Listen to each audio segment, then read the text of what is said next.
Welcome to the JD Bunkis podcast. At least it's Friday. I don't know. Yesterday stunk. Let's get into it. My nightmare came true. If you're a subscriber to this show, thank you. If you're a regular listener, thank you. I've thrown this out there, and I had been throwing it out there for quite some time.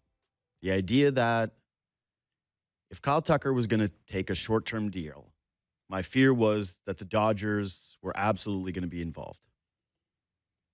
They've got more money than God. The slogan in their front office this offseason is, let's be pigs. A reference to let's be greedy about winning World Series championships. And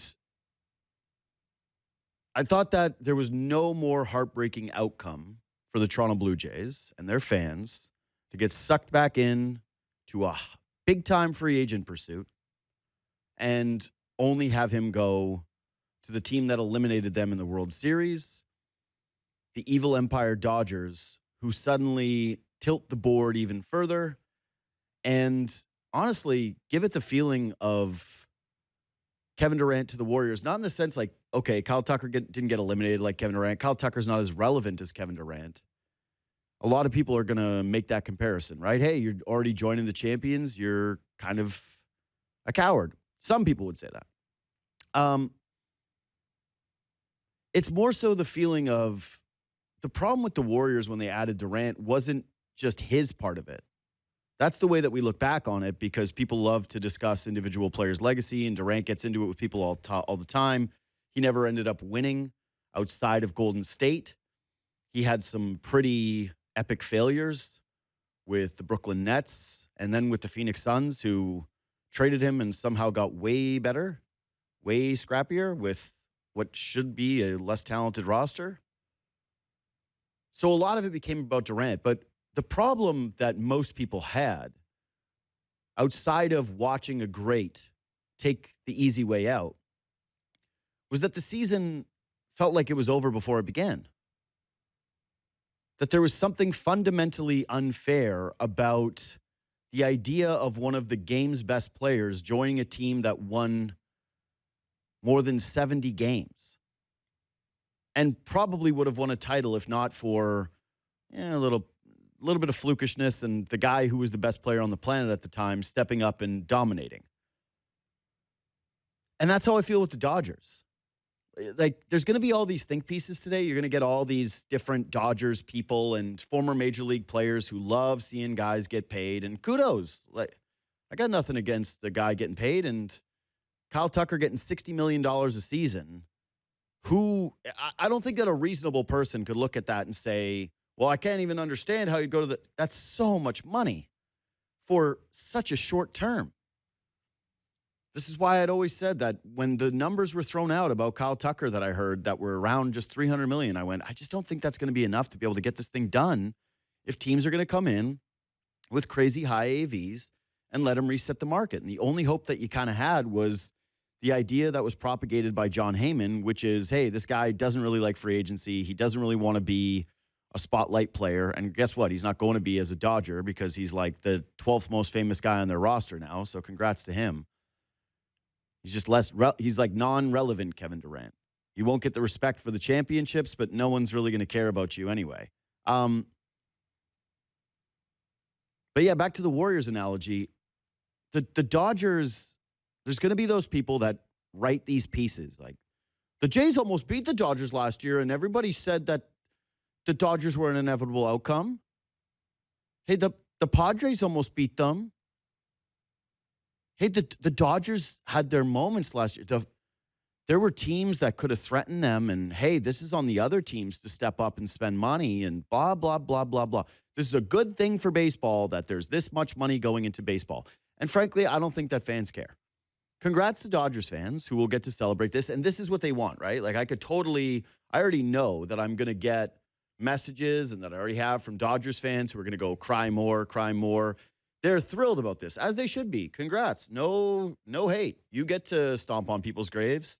That's what happens when you're the evil empire. That's the way that you kind of should act. I don't want to see Dodgers fans being humble about this. No Dodgers fan is going to be like, you're right, guys. We shouldn't sign the good players.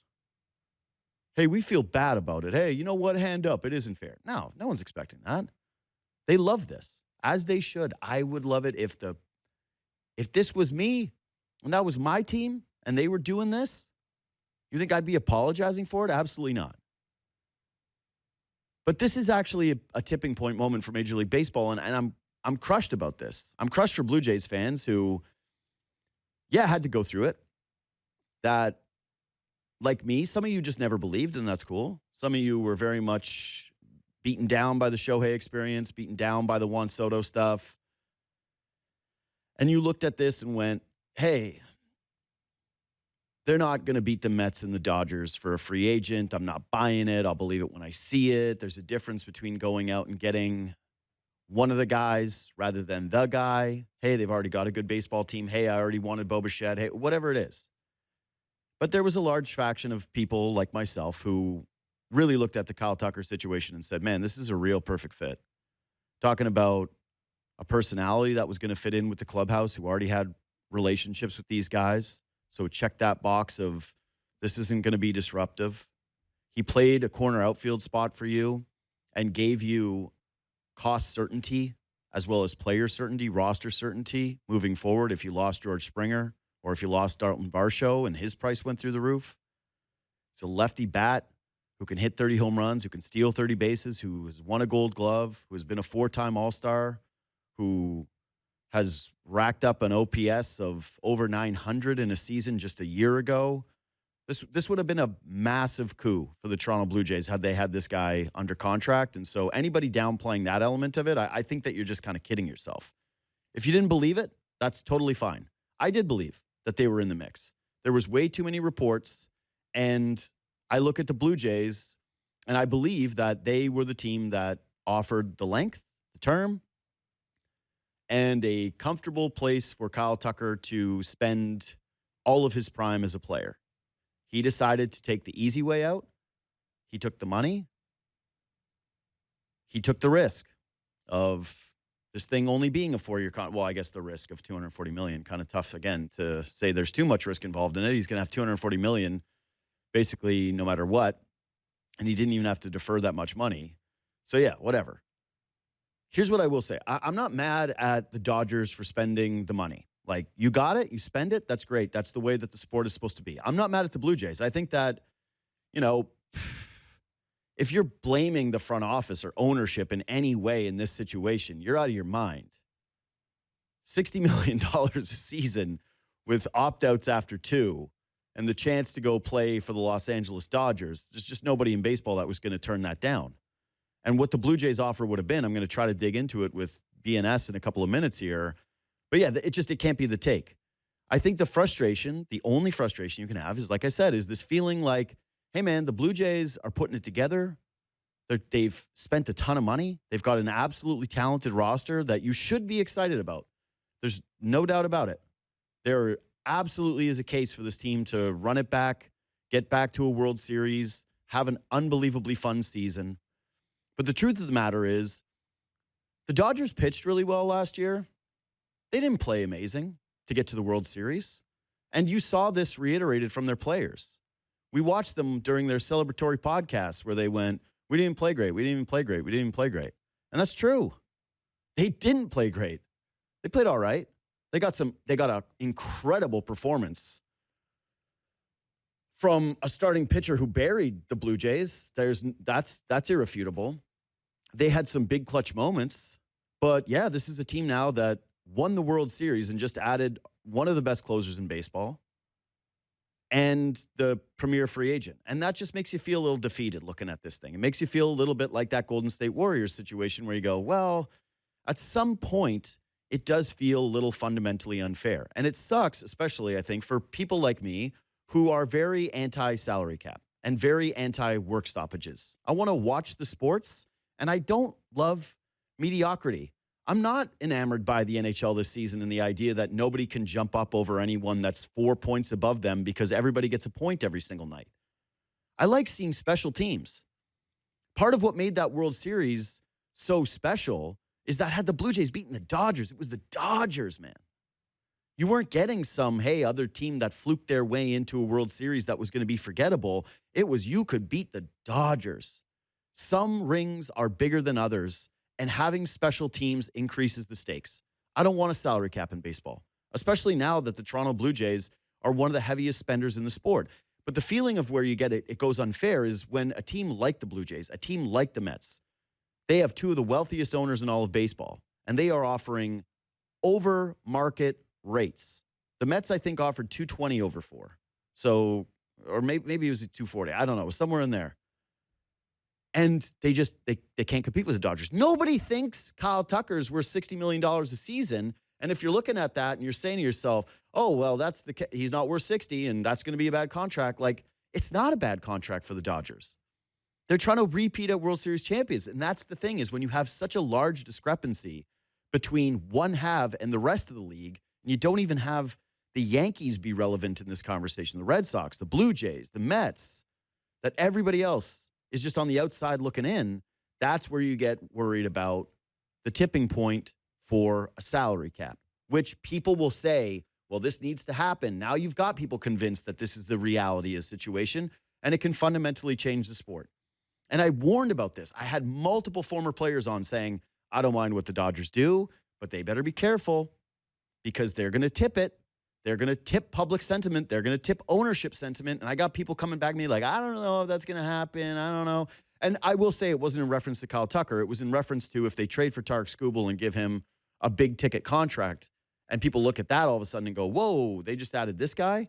The most surefire, no doubt about it, is going to go out there and give you 6 or 7 innings of incredible pitching. Yeah. But I think we've arrived there.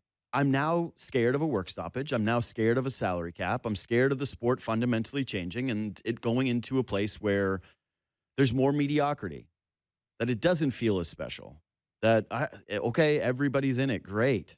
Do not care. Do not care for that whatsoever. So this has now become a baseball issue as much as it has become an issue for Blue Jays fans who miss out on another guy, as much as it has become a feeling of unfair. I'm worried about the future of the sport because of the way that this team is acting now. And that sucks. Ben Nicholson-Smith of At The Letters, Blue Jays reporter, he joins me now. What's up, buddy? How you doing?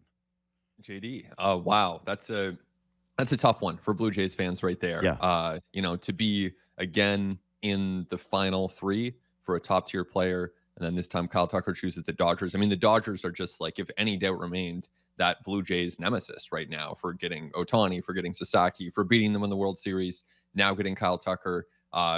Really tough one for the Jays. They're still in a good position. Obviously, probably people don't want to hear that today, but that's tough to be serious in there at the end and then to come up empty. I agree with a lot of what you were saying just now. Yeah. So again, the Blue Jays are definitely in a good position.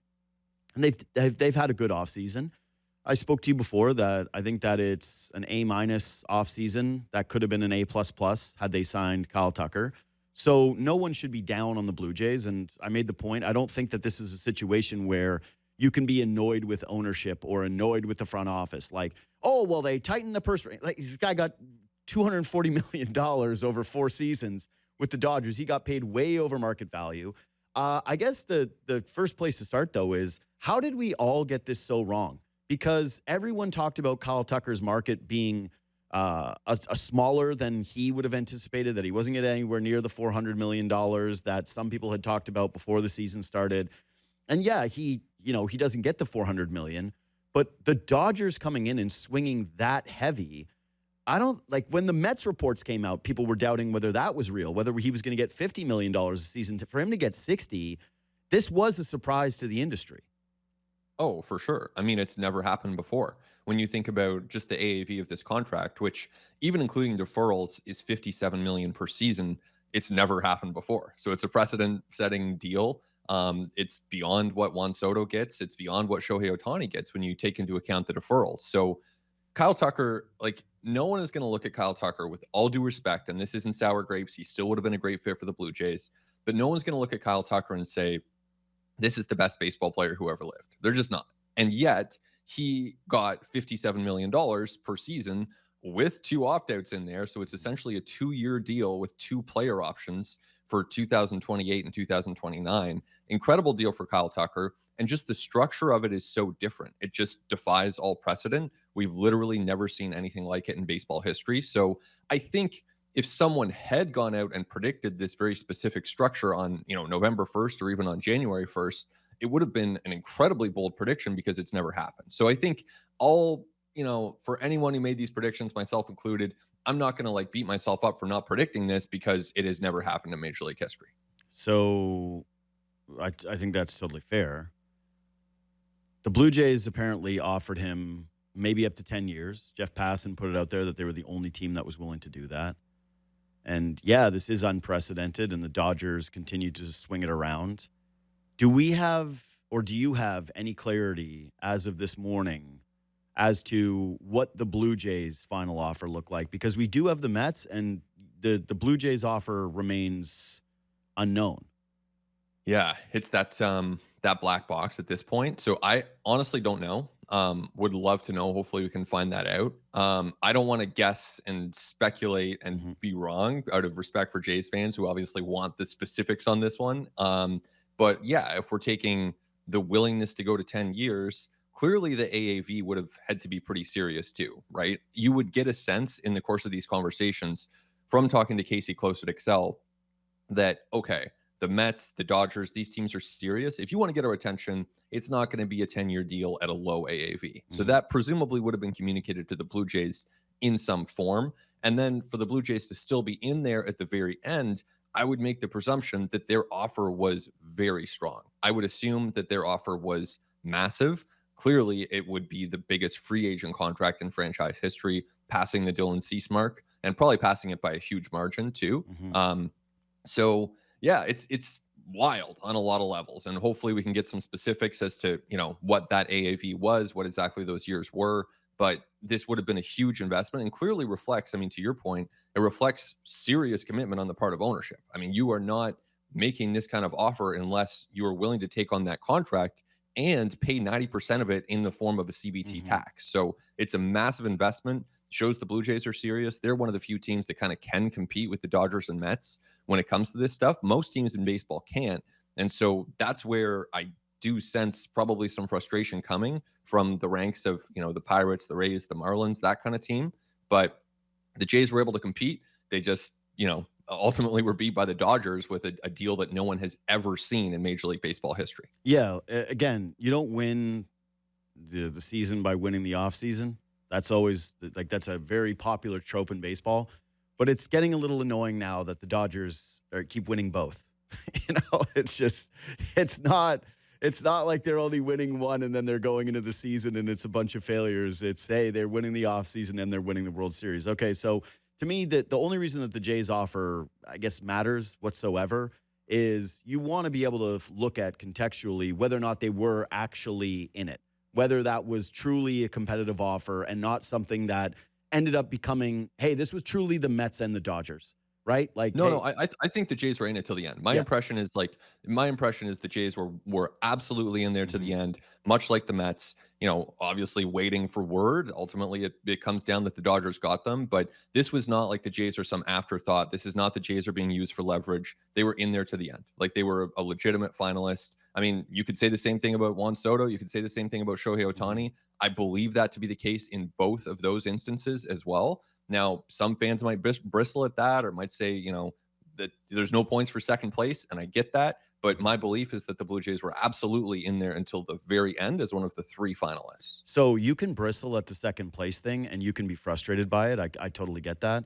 Why I think it's important to know how high they went or where they were in the ballpark of is because they've clearly set this idea out there of if there's a certain player that is a certain fit, right, a certain caliber of player, the Blue Jays will open up the wallet and go after that guy. But let's be real. Kyle Tucker was not Juan Soto, and he is not Juan Soto, and he is not Shohei Ohtani. So if now you're getting a look into the finances and they were willing to go closer to $400 million than any of us expected before the offseason started, that to me is telling that is a fundamental change in the way that they are operating versus the season with Shohei Ohtani, where it was about, well, the business case and the Japanese markets and this being a one-of-one player, that their aggression level is going to go up. And so you should still be optimistic as a Jays fan, and you should still be rooting against the salary cap, which is what is so frustrating in a lot of this thing, which drives me nuts that people are going to get flipped into this and go, oh, no, cheer for the salary cap. No. You're a Blue Jays fan. You don't want a salary cap. But that also brings in this question, and I also have a bit of a theory on this. Where do they go now? Because conventional thinking is, well, they already kind of had their roster, and this was the only guy that fits. Do you think Bo Bichette is still on the table? Do you think that they are going to be all of a sudden interested in a guy like Cody Bellinger and try to get in those sweepstakes? Do you think that they maybe start to get a little bit more aggressive in the trade market? Like, do you think that there is a part of the Blue Jays right now where they feel a void because of losing out on this guy that will get them to be a little aggressive in another area to try to pursue more players, or that it's more likely they're done? So this is so interesting because it really gets to the question of where the front office is involved and where the ownership is involved. Yep. Clearly, for Kyle Tucker, ownership had to be involved because that's a massive expenditure. It would have changed the structure of their finances. It would have led to all kinds of penalties. Ownership had to be involved, had to be extremely supportive, evidently was backing that bid. I would say the same thing applies for Bo Bichette and for Cody Bellinger, because you're talking about, free agent bidding that's going to go probably above 150 million, maybe well above. We'll see. So you're not getting these guys on a real bargain. Now, that's going to be ownership, and that's ultimately going to be an ownership decision, and that's probably playing out right now. Then alongside that, you have the front office, which their job is to kind of look at the payroll and say, okay, let's assume that we're not going to necessarily have this like owner come down and tell us that we can now spend an extra $50-100 million. Let's work with what we have for the moment and try to make the best team that we can. And then within those limits, my understanding is really ever since they got Dylan Cease and Cody Ponce and Tyler Rogers, the Blue Jays have kind of looked at their roster from a front office standpoint and said, this is a good team. Now, we always want to improve it, but this is a good team and we could compete with this team. Add Okamoto into the mix. Now they're feeling really good about things. So yes, the front office is going to be open to things, is going to be continuing to have those conversations, but two variables here, one being ownership and their willingness or interest level in going after a Bo Bichette or Cody Bellinger. And then two, it's kind of the player side too. Like with Bo Bichette, he clearly was not the first choice of the Blue Jays. That's obvious. They were bidding very, very seriously for Kyle Tucker, probably offering amounts to Kyle Tucker that they will not offer to Bo Bichette. Now, there are a couple ways to look at that. You could look at that and say, you know what? So be it. Kyle Tucker's an awesome player. I'm not going to take it personally. Or you could look at it and say, I just helped this team in the World Series. I've been here for 9-10 years. I know everybody in this organization, and I'm kind of an afterthought. So if that's the case, it certainly would be understandable for a player in that position to say, the Phillies have been more interested in me. I'm going to have those conversations first and then potentially circle back. So to that Bo point, because I've seen a lot of that online, which is, well, Bo's not going to sign with them now that they've disrespected him. The big lesson from the Kyle Tucker signing is what we got from Logan Roy. Yeah, money wins. Like, we did this whole thing of George Springer's going to hang out with Kyle Tucker and Miles Straw is his best friend, and they're increasing the pursuit with the vibes. And what ended up happening? Kyle Tucker took the best money deal. If the Blue Jays get aggressive with Bo Bichette and offer him the most money, I do not believe that he is going to go, well, they didn't prioritize me first, and I was an afterthought, and they wanted Kyle Tucker more than me, so I'm going to sign with the Phillies. Like, money wins. So if the Blue Jays pony up the money for Bo Bichette, my guess is they could bring him back quite easily. Not easily in the sense of it's not going to cost you a lot of money or that you're not bidding against the Philadelphia Phillies, but easily in the sense of you can paper over that problem pretty quick with a check that he likes and say, here's the money, Bo, come back, we want you. For me, the problem actually is just the fit element of this, which is Bellinger made sense because there was a spot in the outfield that he could obviously occupy. And when the Blue Jays signed Okamoto, that was $60 million going to an infielder who I don't think is supposed to look like a guy that fits primarily in on the bench. I don't see how they tell Ernie Clement after the season he had, a guy who just got added to the USA World Baseball Classic roster, that he is now suddenly a bench player. Jimenez is not a bench player, and neither is Vladdy. That's a pretty loaded infield. And so if you're going to tell the Blue Jays front office, hey, I want you to go spend money, even if you're doing that, my gut feel is that they would come back with a counter going, well, the thing that Ross said at the podium about if we sign a guy, it takes away meaningful playing time from someone else. This is where we actually start to run into a problem as an organization. I think there's an element of that. I agree with your first part of that take where it's like, yeah, you put enough money on the table, you can sign pretty much anyone. And this is where, to go back to one of your earlier points, totally agree. It's not good for the Blue Jays if there's a salary cap. The way they're spending, it is not good for the Blue Jays. They are just pushing past it. They are doing things that have never been done in this market before, even without adding Kyle Tucker. I mean, they're spending $310 million on payroll. So that's like the kind of flex that the Yankees, Mets, Dodgers, Phillies, Blue Jays can do, and they can just overpower teams. That is a huge asset. Now, as for the playing time with Bo Bichette, I think you can figure that out. I think it would be fine. It would be initially a little bit comfortable or uncomfortable, especially with Ernie Clement. But you could tell Ernie, you know what, you're going to play 140, 150 times this year. Might be short, might be second, might be third. That would mean Okamoto probably plays more outfield. That's fine. I don't think that's a bad outcome if he's playing a little bit more corner outfield. So I think that you could easily make the pieces fit with Bo Bichette. But yeah, it's a question of, I guess really it's a question of how aggressive ownership wants to be. And this is what it comes down to for these top players. You see there at the end, Steve Cohen of the Mets, he's tweeting about this, right? He's obviously involved. He's invested. The Dodgers is as much power as Andrew Friedman has, as much power as Dave Roberts and the front office have. That's an ownership level decision to spend $60 million a year on a player and give him 2 opt-outs. Like, it has to come from the very top. So ultimately with these top free agents, it is going to come down from the people with the most money, with the most power. And that can be a hard thing to predict, but that avenue is there for the Blue Jays. And I suspect that with the right offer, Bo Bichette would be happy to continue exploring it. Well, and to your point, the front office has their valuations, right? And they might look at this team a certain way. But if Ed Rogers comes down and says, hey, I want this guy, I want you to bring back Bo Bichette, then they're going to do everything possible to bring back Bo Bichette, and they're not going to worry about whether a fit is uncomfortable the way that I'm putting it. I'm just saying that in terms of them beating down his door and trying to make the case, I would not view it that way. I view it the way I think you do, which is that this is now all about downward pressure from the top onto that front office that, just has their valuations. That isn't going to be trying to make a non-baseball or added business case for this thing. So this brings me to my theory, okay? And this I don't even need you to, I'm not expecting you to report on this or give me like the inside scoop on this. I just wonder if ownership is just like all of us that watch this World Series run and how close they got and can't stop fantasizing about what if Isaiah Kiner-Falefa doesn't hug third base when the guy at the dish never hits it to the third base side? What if they just get that World Series championship? God, the feeling of you were so close, and can you just get back there? And maybe that, of course, there's a business case when you're making $100 million in the postseason, and the Dodgers are illustrating that there is a business case to be able to spend, right? Jays still turned a profit last year. As expensive as this is going to be, you would imagine that they are going to continue to do so.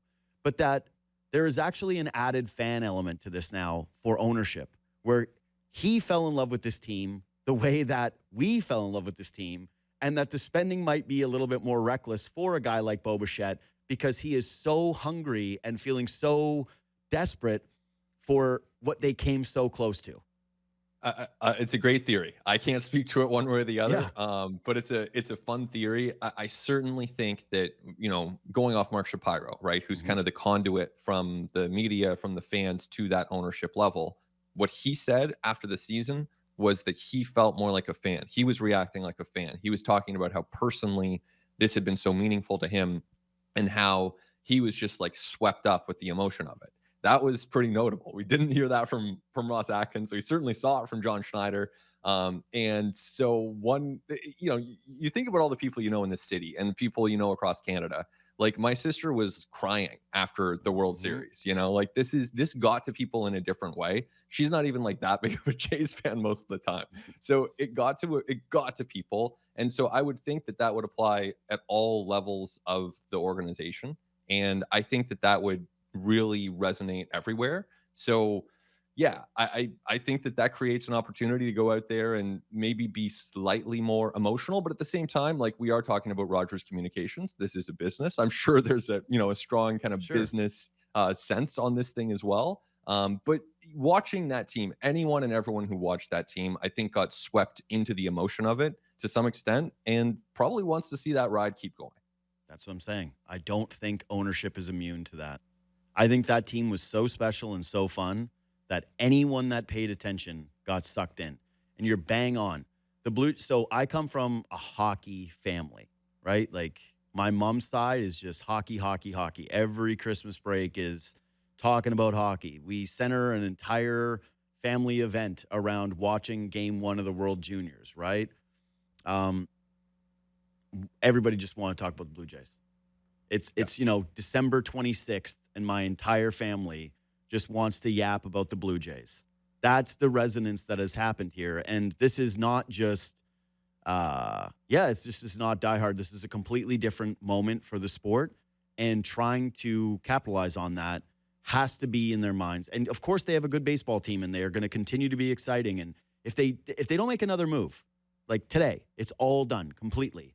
The desire and demand for tickets and merchandise and watching games to start the season is going to be at a fever pitch. It's just more about how do you ensure that you are going to be one of the best teams in all of baseball and keep this thing riding as long as you possibly can through another deep postseason run. That's the question that they're going to be faced with. And that's why I guess I don't want to make it seem like I don't think the team is very good right now, okay? Or that they need to make a move like something else splashy. But it's why I still feel as though there is a shot at something else of significance, is because that desire is there. And when you get so close on a Kyle Tucker and you get so close on a World Series, I don't know if you can just turn that tap off right away and just go, yeah, okay, we're fine. We're moving on. Well, let me toss a couple other things in here. So one, imagine how, like, I'm just relieved in a sense that they signed Dylan Cease, because imagine how toxic the narrative would be if they hadn't signed Dylan Cease. That's for one.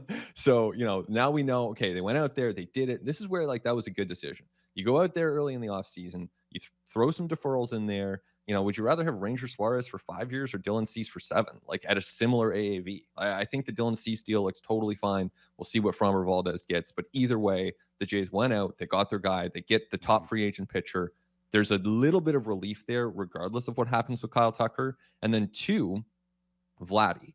Okay, because Vladdy was supposed to be the number 1 guy. Kyle Tucker was never supposed to be the number 1 guy. He was supposed to be the number 2 guy. And Vladdy could, in an alternate universe, be a free agent right now. And instead, he's locked up to a deal with the Blue Jays. And I'm not saying that we have to just do everything by dollars per WAR, because clearly that's insufficient in this model where the Dodgers just blow past things. Yep. That's not a sufficient way to look at things. But, okay, Kyle Tucker, $60 million per year. And he's older than Vladdy, keep in mind. And he has opt-outs in his deal twice. And he's making $60 million per year. Vladdy, I don't have it in front of me, but he's like 35 per year.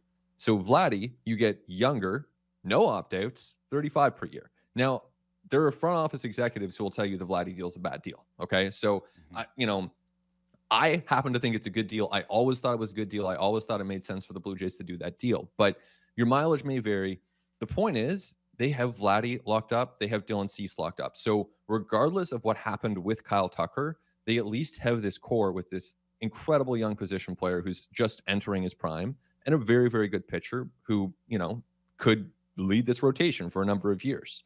That gives them a strong baseline, to the point that, okay, they missed out on Kyle Tucker, and it sucks. I'm not saying otherwise. That would have been great. If he had signed with the Blue Jays, they would have been a better team. But trade deadline, you can go out there, you can acquire whoever the Pirates are trying to get rid of, whoever the Diamondbacks are trying to get rid of.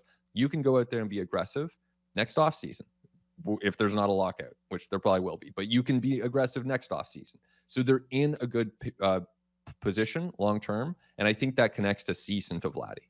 Yeah, I think that's well said. And it's, again, part of the reason why, if you're going to be this kind of spender, you don't want to just punt on development. You and I have had multiple conversations about how that has hurt them over the last decade, just their inability to develop star players, and how crucial it was this year having an Addison Barger come up and be an impact player. Look at Trey Savage. You think he was important in the playoff run? Like, you can't neglect it entirely. But I do wonder if the trade market, maybe it doesn't happen before the season, because it does feel like most of the names are kind of off the board, and there aren't heavy rumors around a lot of position players right now that make sense for the Blue Jays. But yeah, heading into a deadline, the idea that they wouldn't be a little more willing to part with the types of assets that they haven't at deadlines in the past, right? Because it's usually been around the fringes stuff. It's been the Jonathan VRs, and it's been relief pitchers and the likes of that. Not so much, hey, we're going all in on player X who has a couple of years of term as a bat, or who's a pending free agent as a big bat. Maybe that shifts in season, and it does remain exciting to see. You mentioned the lockout thing, though. So there's a million different stats about the Dodgers right now, right, that people were pushing out there. But my favorite one was this. 11 teams currently do not have the payroll of what Kyle Tucker cost the Dodgers this year with the CBT penalty. Wow. Yeah, it's wild. Yeah. I view this as a real tipping point moment. Do you? Here's the thing. I think it has the potential to be one, but I also recognize that we're in January. And by the time these negotiations really get serious, there will be so much more time for the narrative to flip in one direction or another. It could intensify. Like, if the Dodgers win a third World Series, that is going to intensify things, obviously. If they go out and trade for Tarek Skubal at the deadline, win the World Series, you are going, right. Like, you are going to just see so much frustration from fans, from owners, even from players. And so there's going to be probably a conversation at groundswell around, even more intense than it is now, around what can be done about the Dodgers. Is there a structural problem with this game? Now, there are other possibilities, right? The Dodgers this year were a wild card team this year, even with Shohei Ohtani, even with Yamamoto. So that's entirely possible that they could be a wild card team next year. And let's say they run into Paul Skeens and Jared Jones on the wild card, they're gone. Like, these things happen. They could run into, Christopher Sanchez and whoever else in the Phillies, Aaron Nola, and then they're gone. Like, it's not a guarantee that they win the World Series. And I know it kind of feels like that. It has this feeling of inevitability, but I just want to see which way the narrative flips and which way things go. And, whether a small market team wins the World Series, whether it's a mid-market team, whether it's a big market team, because I think that will impact the way people feel and then ultimately the way they behave. I think that's fair. And it is a thing that certainly Dodgers media is pointing to right now. Where they're like, we could lose. Like, all right. To me, the issue is, I said this off the top, not a person on planet Earth thinks Kyle Tucker is worth $60 million, including the LA Dodgers. And the issue that you're running into here is that if the Rogers family and the New York Mets with Steve Cohen are going way over their valuations for a guy, like, again, if the Blue Jays, by all accounts, it doesn't look like anybody was willing to even go 5 years for Kyle Tucker, like a serious offer for 5 years for Kyle Tucker. And the Blue Jays were willing to potentially go 10, which is a pretty significant departure from what the market was. The New York Mets were willing to give him Juan Soto money when he is not Juan Soto. And the Dodgers just simply said, we don't care that these are the valuations. We don't care that these are within, the normal rates of inflation. We are just going to give you money that everyone thinks is stupid because we're the only team in baseball where this actually makes sense for us. And that's where I think you run into a problem moving forward, where even if they do get bounced, a lot of other owners are going to be able to. I've said this a billion times. I don't have an issue with there being no salary cap. I just can't see how every ownership group that is like from the Milwaukee Brewers down isn't going to be able to tell their fans, hey, what are we supposed to do when there's a team out there that's willing to pay a guy $10 more million a season than what the highest of the market thought he could get? And look, for any team that was already leaning that way, for Mhm. any owner that already wanted to have an excuse to lock the players out, to try to get more favorable bargaining conditions, it's the perfect excuse because it's real. Mhm. So, if, I'm making this up, but if you're the Marlins, if you're the Pirates, if that's already where you were heading, Mhm. then this gives you that narrative. This gives you that talking point to justify um, making fans miss a season of baseball if that's Mhm. the way it goes. Now, that's all speculative. We're a long way from those negotiations beginning in any real way.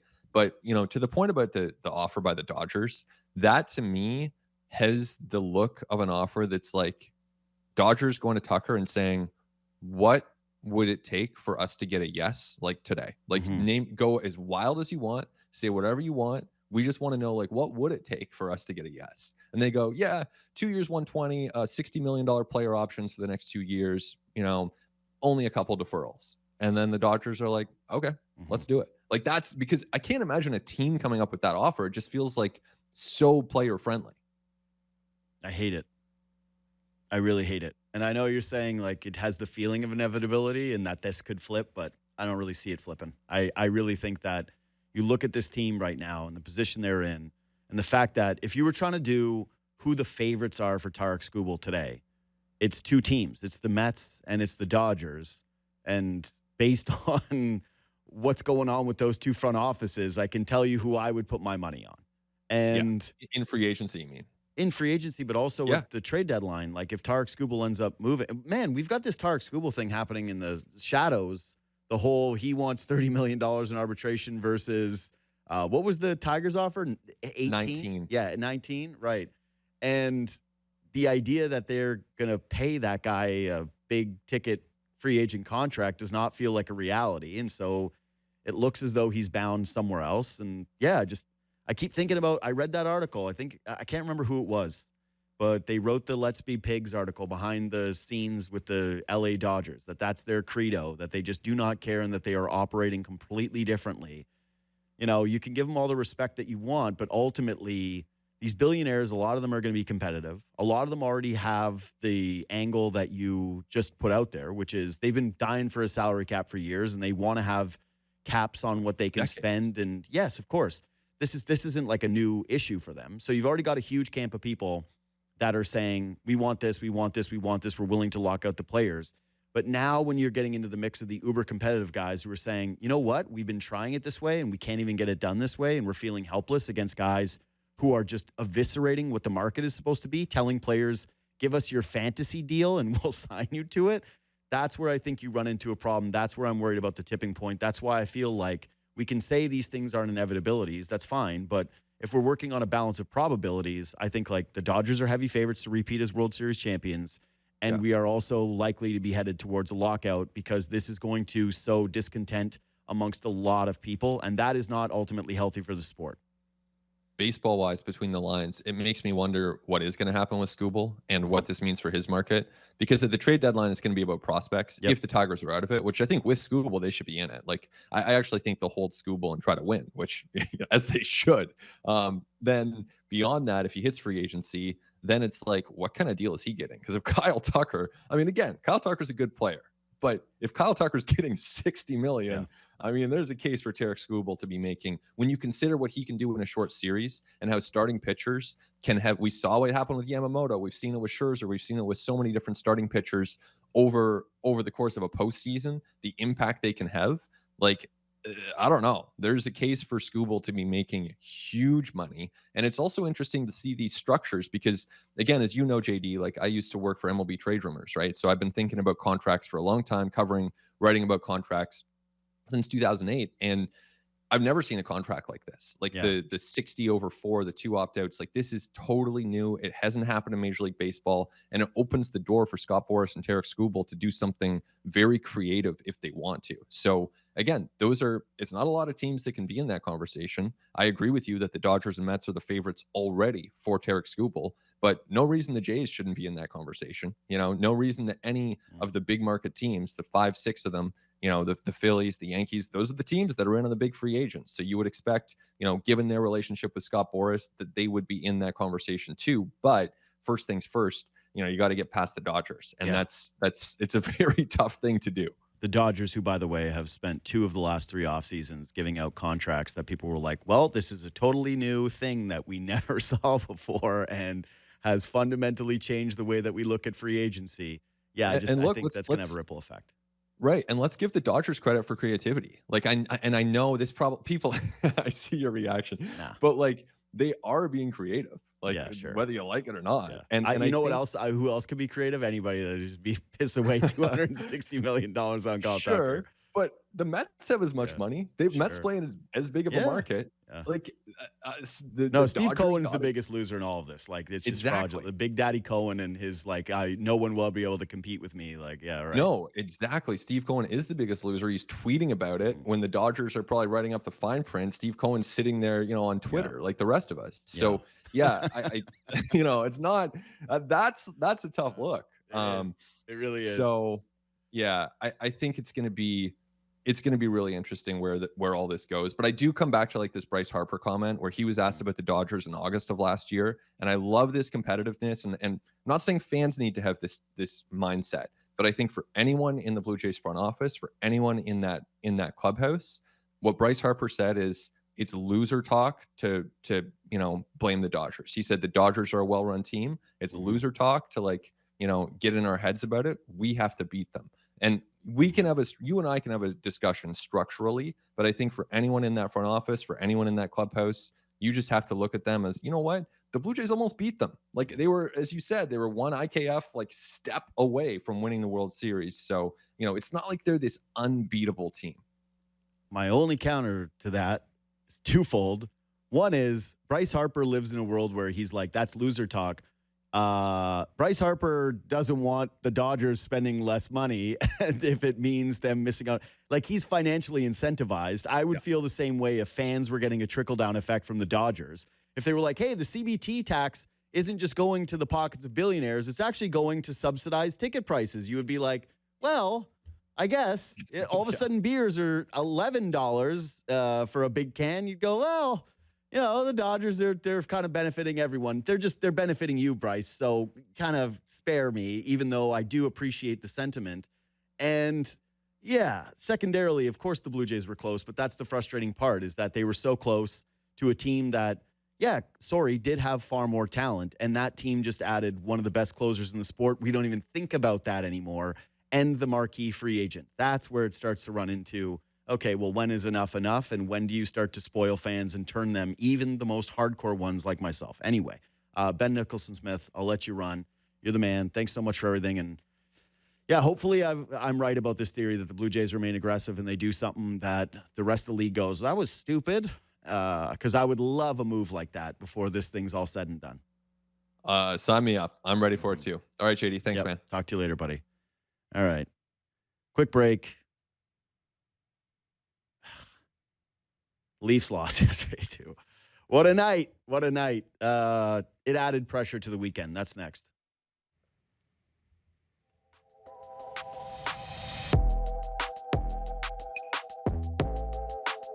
I'm going to do Marner, my closing Marner Leafs thought after the next break. So going to talk about Marner, going to talk about Kawhi and the Toronto Raptors and my NFL picks and reasoning for the weekend, things I care about. So I'll ram all that in. I'll rapid fire those things off before we hit what we missed and close out the weekend. I'm just going to say this quickly, because I during the break I couldn't stop thinking about that conversation with BNS and all the Tucker machinations and all the fallout for the Blue Jays. So first of all, I really hope that they sign Bo Bichette.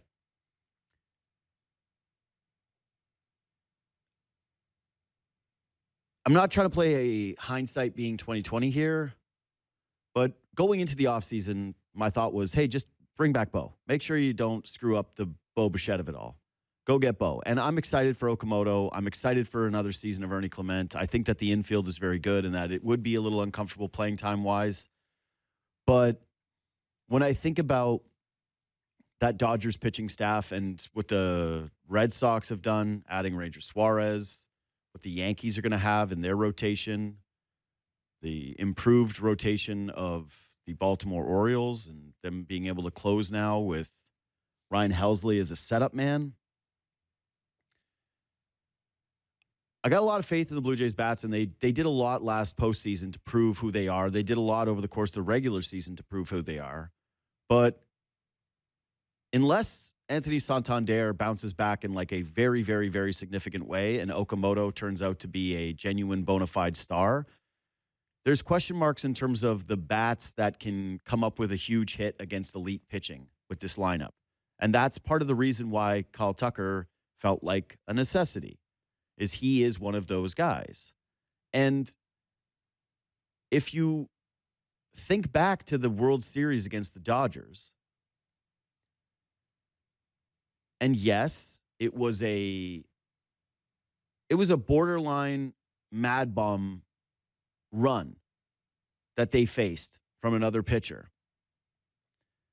But there was a feeling when they were jumbling up the lineup that they were a little overmatched. And they had to bump Dalton Varsho down, and you were leaning on Addison Barger, and you needed those big Ernie Clement hits. And yeah, Nathan Lucas felt very big, a guy who could have been bumped out entirely had they signed Kyle Tucker. And when Bo returned, Bo is the guy that hit the 3-run home run in that Game 7. And when they removed him from games, there was definitely a sense of, God, the lineup feels a little thin. Again, they will get Santander, and they will have Okamoto. That's a deeper team. But in terms of special bats, there's such a strong case to bring back Bo just from that standpoint alone. Don't even have to think about negative regression or George Springer's age. Just you want to have those kind of players that you have an immense amount of confidence in against elite pitching. And lastly, why I'm still so scared of the lockout is the Dodgers have over $2 billion committed to guaranteed salaries. Almost $2.2 billion in contracts. And you compare that to the rest of the league, the Yankees don't even have $1 billion right now with guaranteed contracts. Like, yes, Yankees, spend more, stop acting like a small market team. Red Sox, stop doing that, whatever. Blue Jays are over $1 billion in committed salaries. But when you have, this is no longer becoming an issue of, baseball used to be like the haves and the have-nots. And now we're trending into a territory where it's about the have and the have-nots.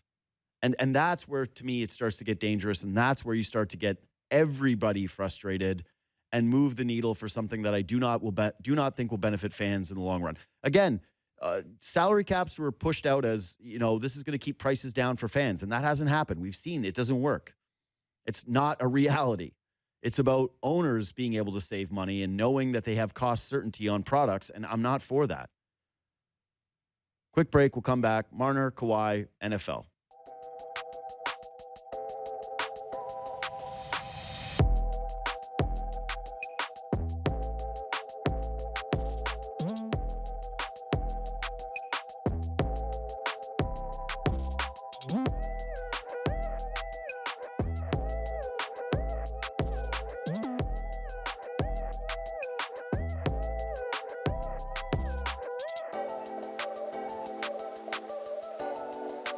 All right, other sports. Also, listen, for anybody that's like this loser talk and Jays, be positive. It's like, yeah, everybody will get there, okay? Everybody will be excited about the Jays, and everybody will be thinking that they can win and rooting for them and doing all this stuff. But yeah, you lose by a cleat to the Dodgers, and then you lose in free agency to the Dodgers. You're allowed to feel a little emotional about what has transpired over the last 12 hours. It's annoying. So yeah, enjoy the salty tears, Dodgers fans. Yeah, this is probably a bit of a crybaby show for me today, but it is what it is. I'm annoyed, and I want the team to do great. I want them to bring back Bo. I want them to do countermeasures to what the Dodgers are doing and just, go whole hog.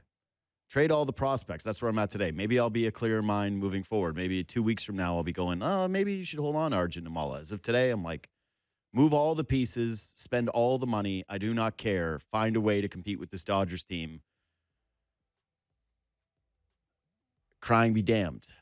So the Leafs choked multiple 2-goal leads last night to the Vegas Golden Knights and Mitch Marner. I spoke about this. I did Leafs talk last night. So if you want more fleshed out thoughts on the game, just go to that podcast feed, subscribe there, listen to that pod. The thing I was thinking about this morning that I didn't really talk about with Sammy last night is what I had mentioned going into this stretch, the road trip, which is that this 2 weeks is really going to come down and define a lot of the Leafs season. They had 10 games where they stacked up a ton of points, kept themselves in it. The Atlantic was red hot at the same time, which was frustrating, but that's just the way it is this season. Control what you can control. Don't worry about the other teams. Just focus on what you're doing as a hockey club. The Leafs get that win against Colorado, and it's a huge statement. They lay an egg against the Utah Mammoth, and people were allowing that as a burn-the-tape game for the most part. There were some people that were hard on them for doing that because of, and fair, because they laid such a horrific egg to start this season that every point matters, and they don't have the luxury of just punting on certain games or having a lot of excuses if they do lose in ugly fashion, which is what happened in that Mammoth game. I trended more towards, hey, you beat the Colorado Avalanche, and now you've got a game against the Las Vegas Golden Knights. Come out and step on their throats, and nobody's going to be talking about that Mammoth game. But they didn't. They got out to a great start. There were some real positives from the game. I know everybody's talking about Auston Matthews -3 and the way that he looked in overtime trying to get back. And I went, all right, this is a pick your battles situation for me with Auston Matthews. I think that he played a very good hockey game. I don't view him as the -3 like, oh, wow, he really blew it in this game. I thought that he was strong on the puck. He was threatening for a lot of the games, a lot of the game played. I really liked Matthews' game last night. I'm not going to apologize for that just because it was a bad look in overtime when he's not putting his head down and killing himself to get back. Could he have? Yeah, probably. Is he dead tired in overtime and way behind the play? Yeah, I think so. Either way, the narrative can just flip so quickly with this team right now. I like to joke about how we're a weather vane fan base. I'm certainly a bit of a weather vane guy myself with this team. How could you not be when it's this kind of discrepancy in play? But all of a sudden, Saturday night against the Jets is a huge game. It isn't just a gravy game on this road trip. It could have been if they had won against the Vegas Golden Knights and you were potentially staring down getting 6 points on this road trip and that Utah Mammoth game completely out of sight, out of mind. You're coming home with a lot of confidence and you're being welcomed back as heroes. Now there's tension. Now there's pressure. Now you could potentially face Mitch Marner next Friday with the stakes of this guy beating you twice. You lost William Nylander in that game. They've acquitted themselves well without him, but you saw what his impact meant to this game as they were searching for a goal in overtime. And they started to have to go to a couple of players they may not have if he's fully healthy or if he's able to go. And when you're facing these top-tier opponents, which they are over these 2 weeks, yeah, you'd like to have as much skill as possible in your lineup. And trying to survive without guys is already something that you've been trying to accomplish all season long. At some point, you might get a little sick of it. But, yeah, you blow this Jets game and you come out of this road trip with 3 points. That's an incredibly ugly look. And now all of a sudden you're coming back for that Minnesota Wild game, one of the better teams in hockey, with a tremendous amount of pressure on your shoulders. And I think this is just going to be how this season operates. The margins are really thin. I liked Frank's line the other day when he was in here, Hockey Illuminati. The line between heaven and hell in this market is very thin. Yeah, that you're feeling that right now with a Jets team that suddenly has gotten hot and that you desperately need 2 points again. You get 5 points on this road trip, and you're saying, all right, would you have liked 6? Absolutely. Can you nitpick with it? For sure. But 5, you're fine. 3, it's going to be a lot of the same mix that we were feeling earlier on. And, yeah, you don't have the benefit of saying it's early in the season anymore. Like, yeah, the schedule is hyper-condensed, and we're now into mid-January. We're less than a month away from the Olympic break. I think it starts on the 4th. Anyway, that one sucked. I'm happy for Leaf fans that they were loud, that they booed Marner in his arena. It sucked that they ended up getting the result that they ended up getting, that the Leafs blew it like that. But yeah, there's that Winnipeg Jets game all of a sudden became what a lot of these games are going to be, which is must-see TV, must get 2 points. Kawhi is coming back to Toronto tonight, and it's been extremely muted. Poor Raptors fans.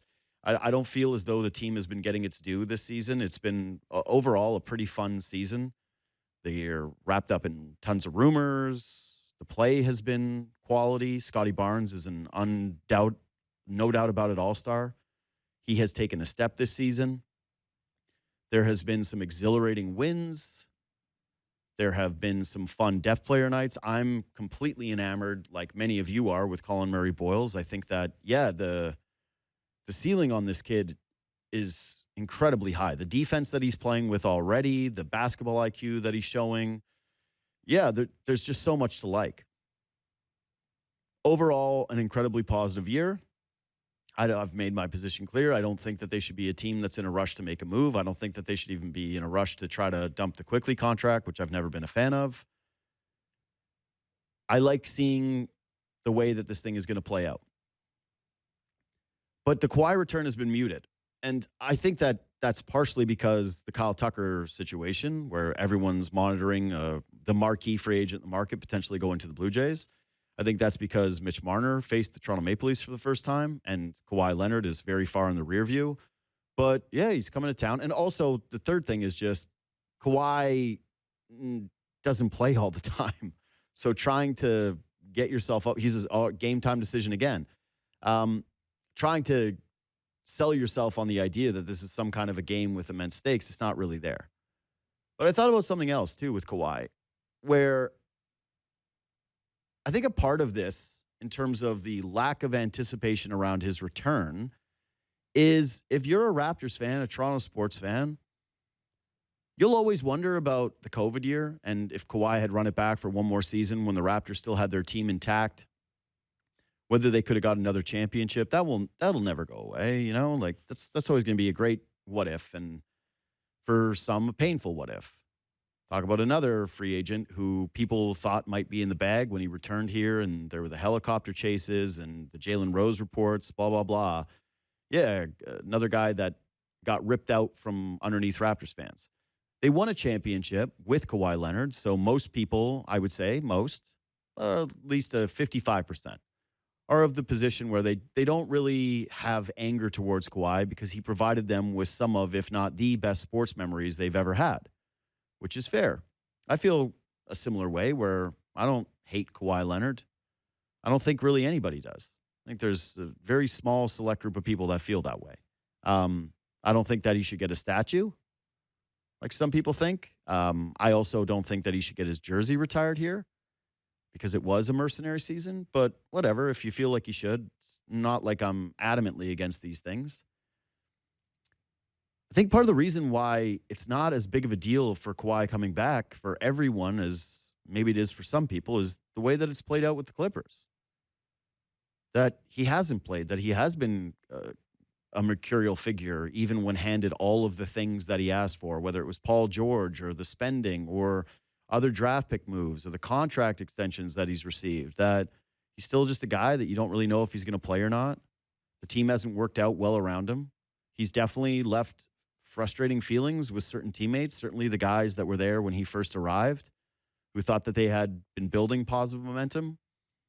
He's been embroiled in scandal and controversy, which has remained unsettled. The fake charity stuff. I'm blanking on the name of the group he was supposed to tweet for, but yeah, Kawhi didn't plant any trees. And the league has been pretty quiet on it. I think partially because, God, they're in such a bad situation. Like, it's hard. If you're a Raptors fan, you're looking at Kawhi.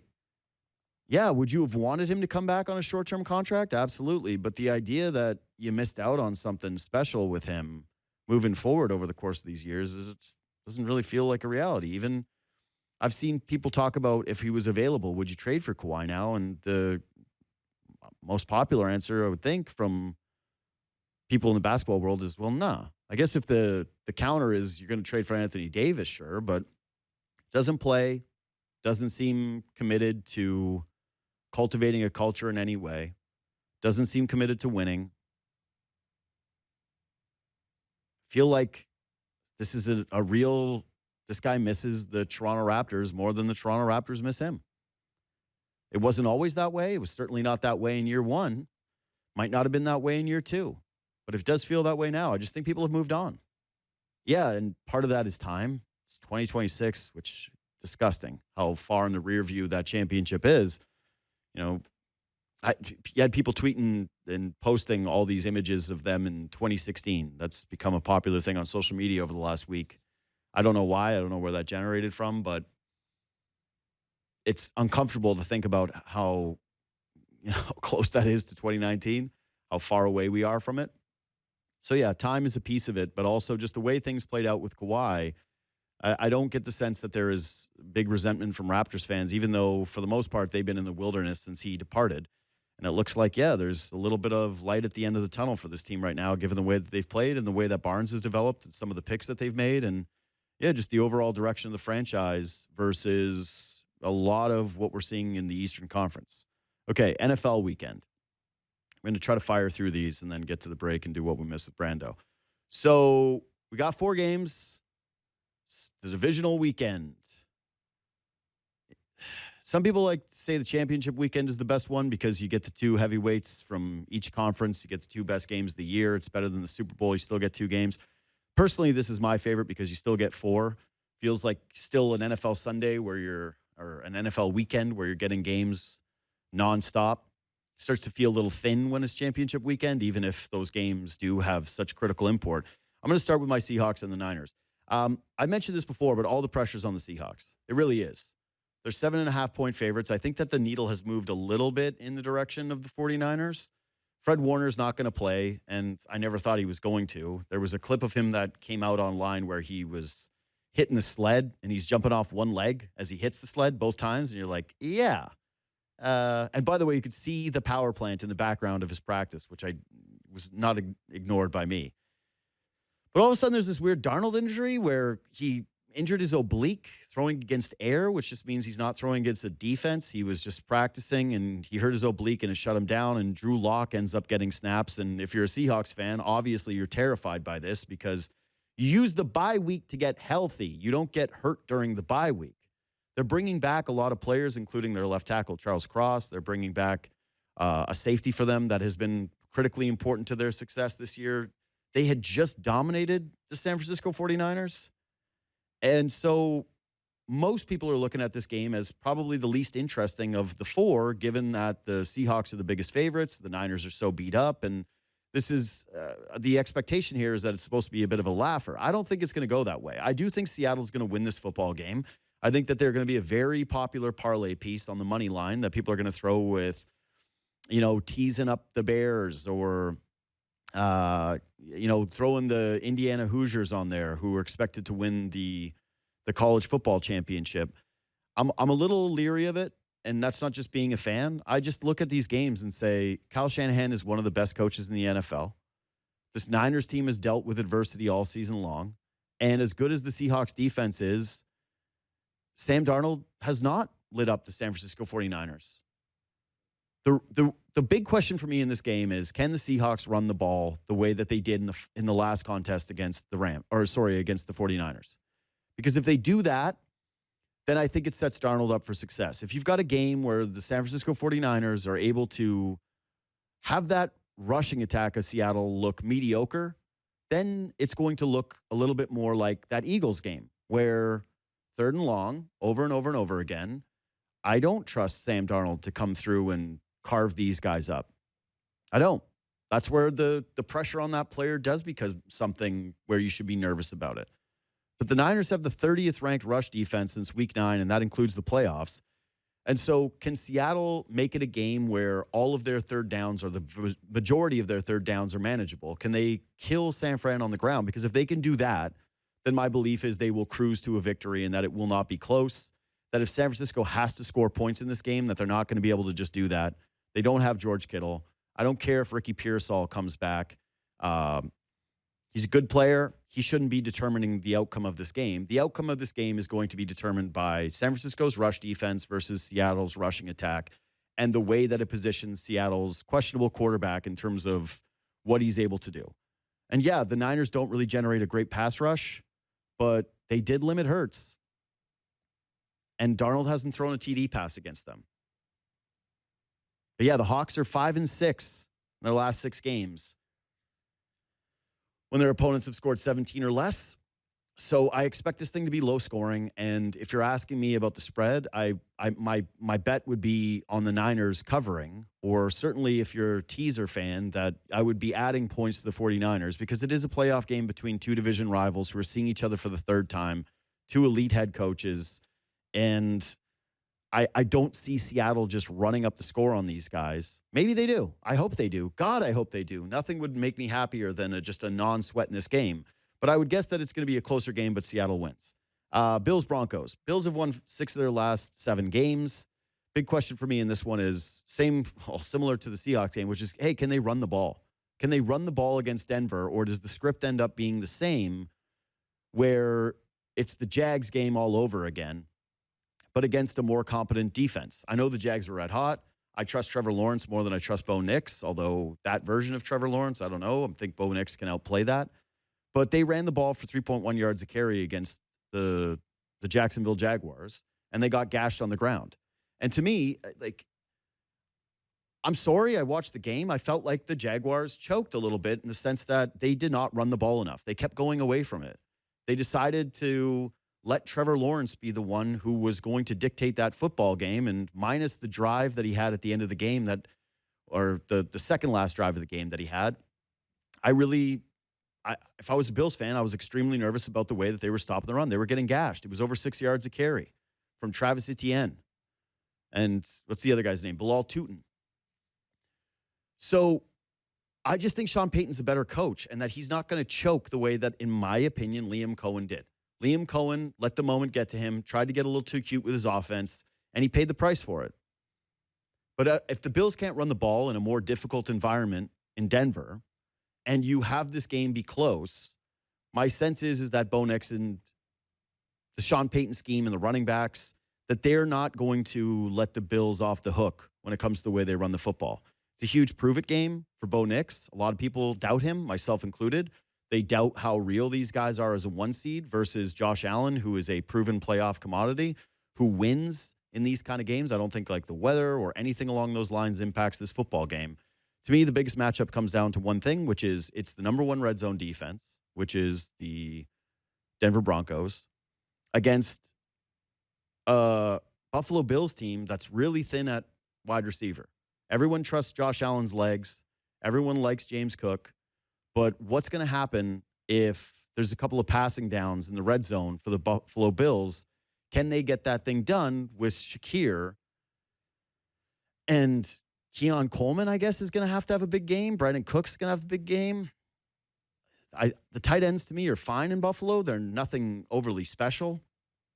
Are they going to be able to make big plays in the passing game against a better pass defense, one that led the NFL in quarterback sacks, pressures, and hits? Can Josh Allen survive a game against that kind of team if he has to be coming back in it? I'm not as sure. But I still like the Bills.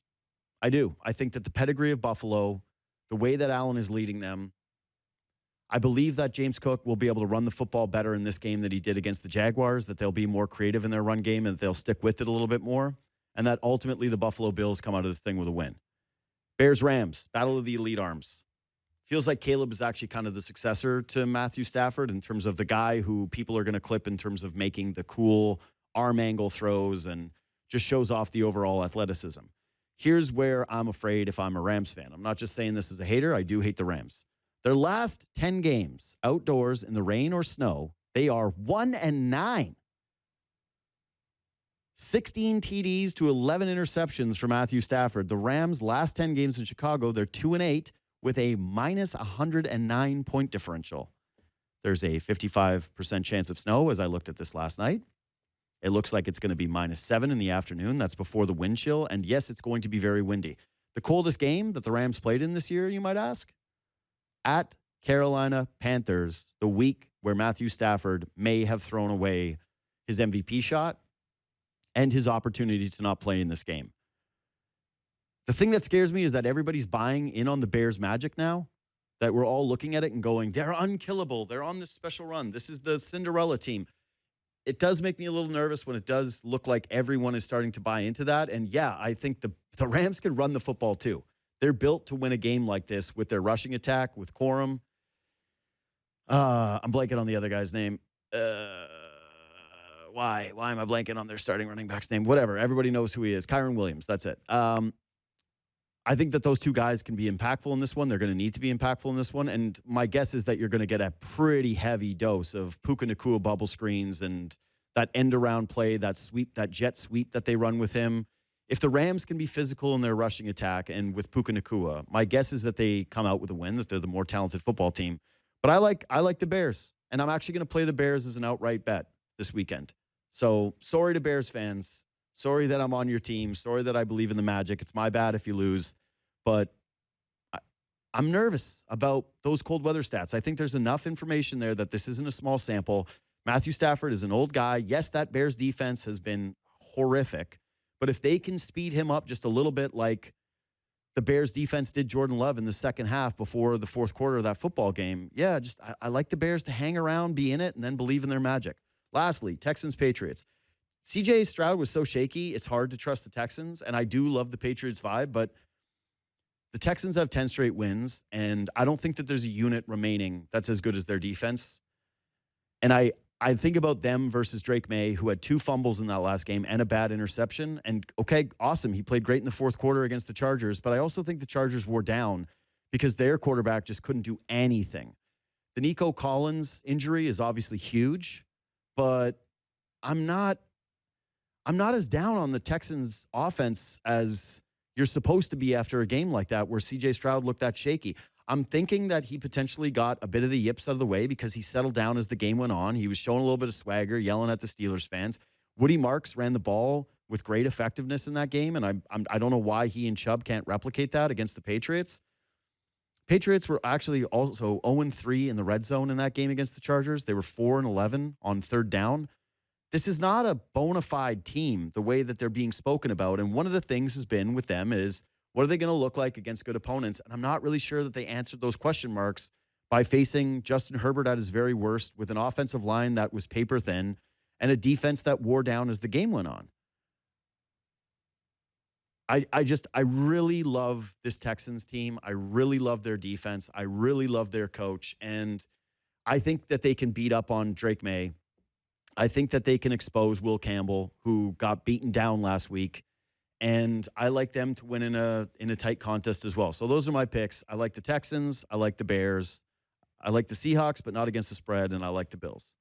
So there you go. Can't wait to see what happens. No Brady Quinn on Monday, but we will have him throughout the week to set up the championship games. All right, let's take a quick break. We'll come back and hit what we missed with Brando. All right, Brandon Brown is here. You feeling pretty confident about your Bills? You threw in your picks as well. This wonderful, beautiful, nothing went wrong Friday that everyone is thrilled about as they trudge to work through the snow, drive in the snow, thinking about Kyle Tucker and Mitch Marner. You like your Bills. Yeah. Good. Yeah. As you should. There's nothing I hate more than the fan who's like, we're going to lose, we're dead. Such crybaby behavior. No hedges. But I'm a little aggravated because you picked the Niners, and I need to know the logic behind this. Well, you talked about it a little bit in the last block. I mean, for me, it's the combination of Kyle Shanahan and Robert Saleh. I think they've been doing a phenomenal job throughout the entire season. Robert Saleh. Well, does he play? What number does he wear? He does not play. No, he's the coordinator next to Shanahan there. But I just love the way that they've been able to figure it out. I'm not necessarily saying that they are the better team or that they're miles ahead of what the Seahawks have, but in what I think is a close game, and you admitted too, I think we see it that way. There's just something about this team that they keep getting it done. So I don't have a statistical justification for it all. But this is just you and your gut. Yeah, that's kind of that game. I think is for me the closest one in terms of trying to pick. Can I say what I actually really do feel though that scares the crap out of me? Sure. I mentioned that they're going to be everybody's parlay piece, that people are going to throw the Seahawks on everything. And the team, there's a great stat for the Seahawks. I don't have it in front of me. I should have written it down. But it's like teams with 8 or more days rest against opponents on short rest in the postseason are undefeated. Wow. So this is like an incredible position for the Seahawks to be in, especially when you think about how beat up the San Francisco 49ers are. But I'm a sports gambler, and I know how this goes with the team that everybody's betting, and how you show up on Monday and there's all the dudes who are going to be like, the only leg I missed was the biggest favorite that everybody thought was going to win. I never liked that vibe. I certainly rather be, I wouldn't rather be in the position where they're 7.5-point underdogs, clearly, but I'd rather be flying in a little bit more under the radar where people are like, oh, is this defense really any good? And blah, blah, blah, blah, blah. It's been a lot of talking from our side. And again, Niners fans are crybabies. They're doing the worst thing possible, which is they're trying to talk up a game, but then immediately like, well, no one expects us to win, and it's not really fair that we have to play on Saturday. And it's like, you win the division. You had a game at home to beat the Seahawks, and they kicked your ass. So the crying that's coming from Niners fans, it's who they are. They're just a big-time crybaby fan base. Like, probably the biggest crybaby fan base that I truly, like, it's them and Canucks fans. They're top tier in the crybaby pantheons. But yeah, I'm not going to give their fans any respect if they win this game, who all of a sudden turn it around and go like, we love this team, we believed in this team all along, because they don't believe in their team. I was going to say off that, I forget. All right, and what other teams do you have? Yeah, so I'm going with the Patriots against the Texans. So you're just against me all around. No. You like the look Rams at this. too. We're going 3. Yeah, I like the Rams as well. So Cool. yeah, we're going 3 out of 4. We're differing on, and Yeah, for me, which means both of us are going 2-2. It's like it's going to be 2-2. Yeah. But no, I just think that the season they put together, I think it would be very disappointing, but on both sides of the football, if they weren't able to get it done. I agree that Houston's defense is going to give them an incredible run and is going to give them a real tough a tough play to try to get and score points on them. But I think that the Patriots defense is pretty well too. You mentioned some of the issues with CJ Stroud. I find it hard to believe that the Texans are going to be able to score more points in this one than the Patriots. So that's just kind of just my 2 thoughts on that game. The thing is, though, is the Texans need 17 points, and they win. Yeah. Like, they are 17 points is good enough for us. And do you really think Drake May's not going to turn the ball over in this game?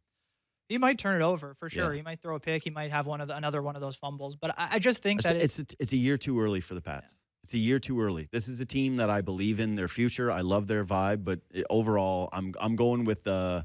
Don't forget he fumbled twice against the Chargers. Don't forget that he threw an interception against the Chargers.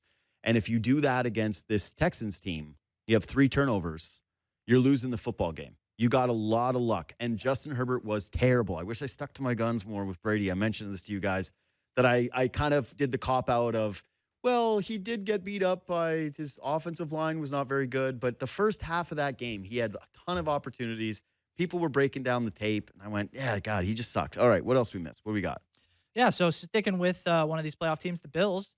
This was their final year at Highmark Stadium, and as most teams do, most organizations who shift to a new stadium, they were selling off pieces of the stadium itself, seats and other memorabilia. And one of the things that caught my eye, and it seems like a lot of fans' eye, was the classic urinal troughs in their, kind of obviously an older stadium, bigger bathrooms with those troughs along the wall, and those are going up for sale too, and people want them, so they're going to sell them.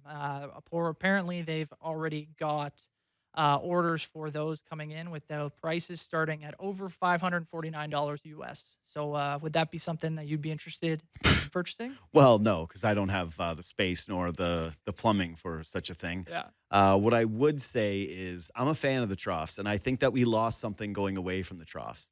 A sporting event is supposed to be you get in, you get out. The downside of the trough was very clear, which is, listen, some people might think that this is disgusting, but it is pretty common affair, which is like you buy a beer, you're standing there, you can prop it up on top of the urinal. The trough, you're not screwing around. You're getting in, you're getting out. Yeah. I remember the first trough that I encountered as a young sports fan and the paralyzing fear that I had as I think like an 8 or 9-year-old walking up and going like, wait, I got to pee in there. That's scary. That's terrifying. But you're supposed to experience things like that as a young man. Yeah. I'm all for the trough. I think that moving away from the troughs is a mistake. It obviously cannot be good for the environment. No one talks about that, the environmental impact of all the added water from the urinal versus the good old-fashioned trough. What I do not understand is anybody that would want to buy the trough, considering that it's just the remnants of a million different drunk Buffalo Bills fans' piss. Like, it's just, there's no justification for this. Like, I'm trying to rack my brain. Like, it's not a, what you could have it as a man cave item. Like, where does this thing go? Yeah. So the fact that it's already up to $500 US, I can't justify this purchase. What I would say, though, is, Steve Ballmer is ahead of the curve with the whole, we need to get fans in and out of the washrooms.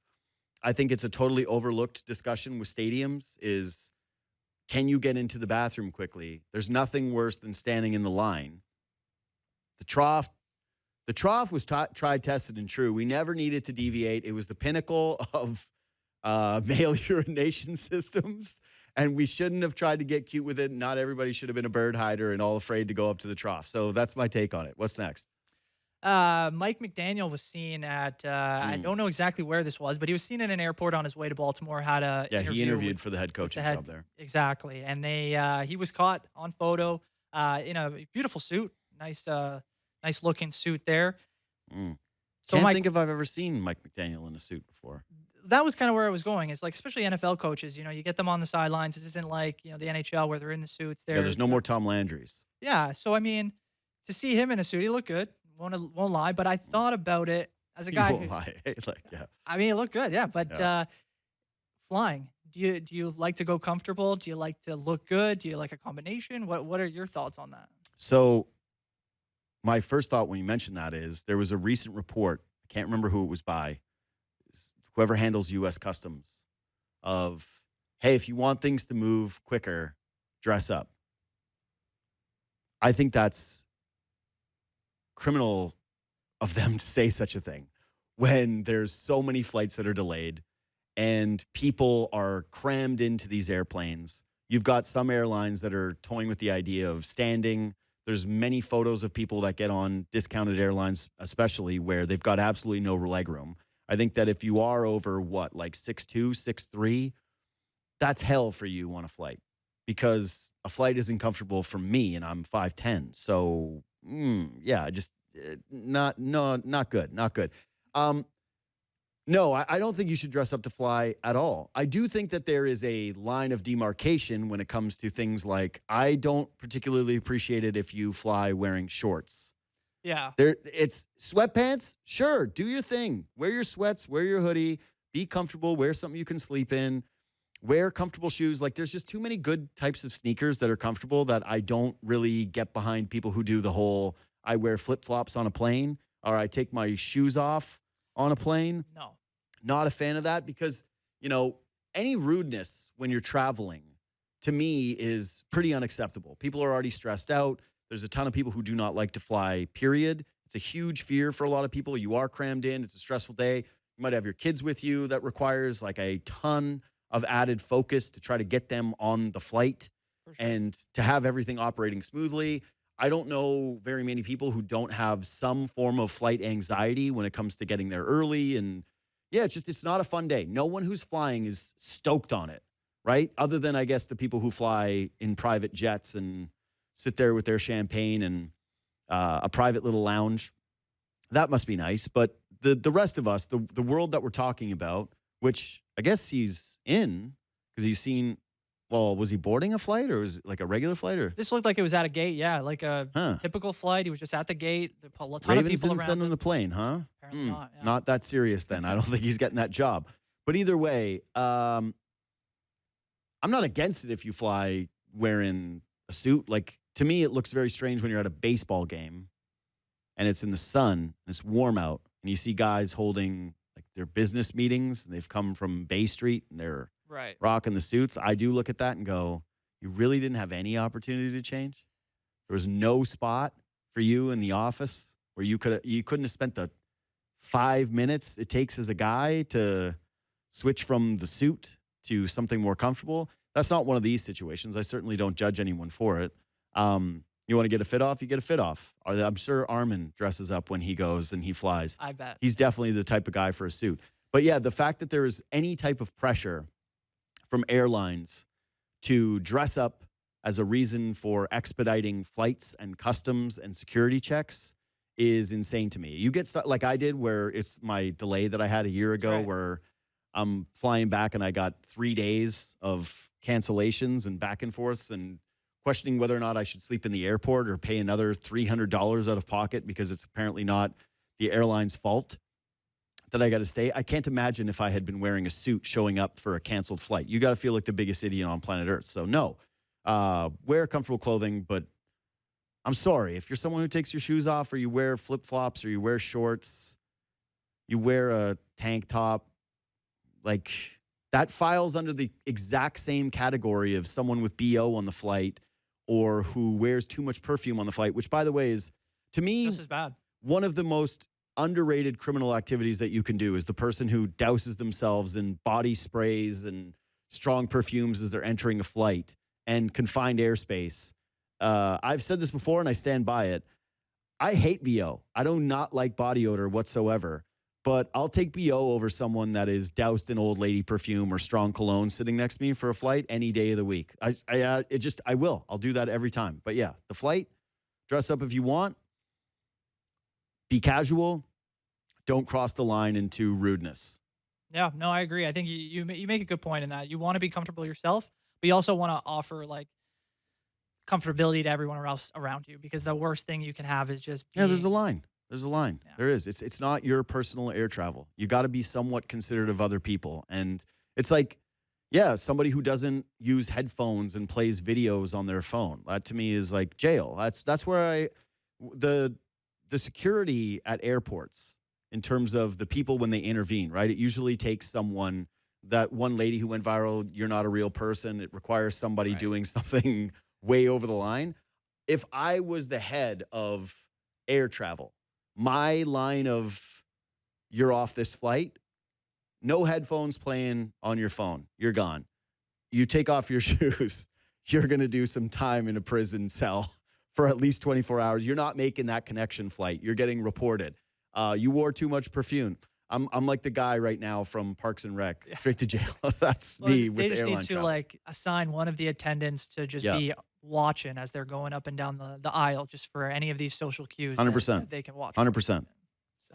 Yeah, there should just be one person. The air marshal should not just be there for terrorists. Yeah. He should be there for people who are breaking the rules. What's next? Jump back into the Blue Jays a little bit. It was announced this week that they will be on Sunday Night Baseball for the first time in almost a decade. They'll be playing the Royals on September 6th, near the end of the season. Do you like the idea that after a World Series appearance, the Jays are getting a little bit more love nationally down in the States, or what are your thoughts? I just don't really care about this kind of stuff. It's never, I get it from a casual or even hardcore fan standpoint where they like the quote unquote respect that comes with these games, whether it was Raptors on Christmas Day or national or TNT games when those existed, or ESPN Now, whatever it is. Like, I don't care. I watch the local broadcasts and it's easier for me. Like when they have an Apple TV game, I don't know why that's so different than Sunday Night Baseball.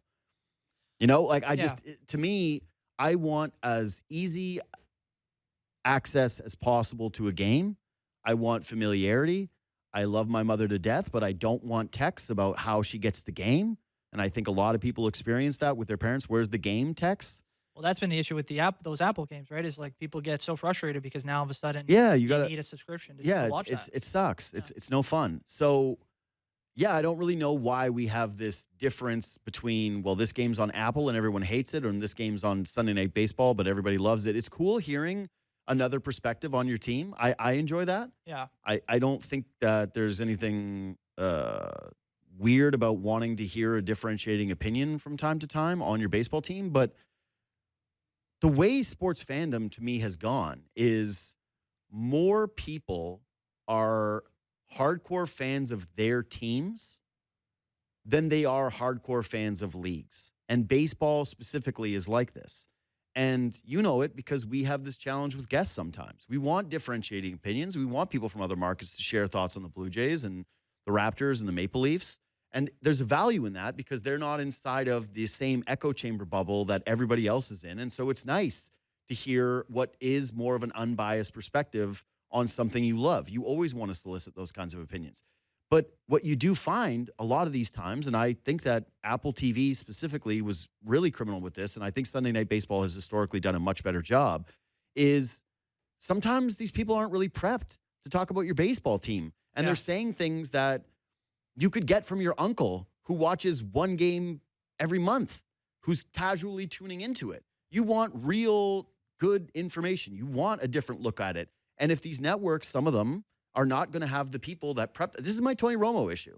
Right. Tony Romo takes me out of the game with the way that he acts. I liked Tony Romo at first, but now it doesn't feel like he preps for these games at all.